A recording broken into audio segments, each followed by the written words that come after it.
மைதானில் இருக்க கிரவுண்ட்ஸ்மேன் கூட அங்கே டென்ட் போட்டு தங்கிக்கிறாரு. தங்கிட்டு என்ன பண்ணுறாரு பார்த்தீங்கன்னா பானிபூரி விற்கிறாருங்க. லிட்டரலாக பானிபூரி விற்கிறாரு.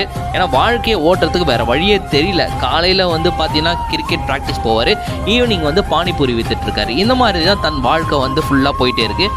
அப்போ வந்து பார்த்தீங்கன்னா ஜுவாலா சிங் அப்படின்னு சொல்லிட்டு ஒரு கிரிக்கெட் அகாடமி நடத்திட்டுருக்க ஒருத்தர் இவரோட திறமையை பார்க்குறாரு. என்னடா பானிபூரி விற்கிற பையனுக்கு இவ்வளோ திறமையா, பயங்கரமாக ஆடுறானே கிரிக்கெட்டு, இவனுக்கு என்னென்ன ட்ரைனிங் கொடுமோ அதை நம்ம கொடுப்போம் அப்படின்னு சொல்லிட்டு தானாகவே முன் வந்து நம்ம ஜெய்ஸ்வாலுக்கு என்னென்ன ட்ரைனிங் தேவைப்படுதோ அதெல்லாம் கொடுத்தாருங்க. கொடுத்துட்டு ஒரு லீகல் கார்டியனாகவே மாறிடுறாரு.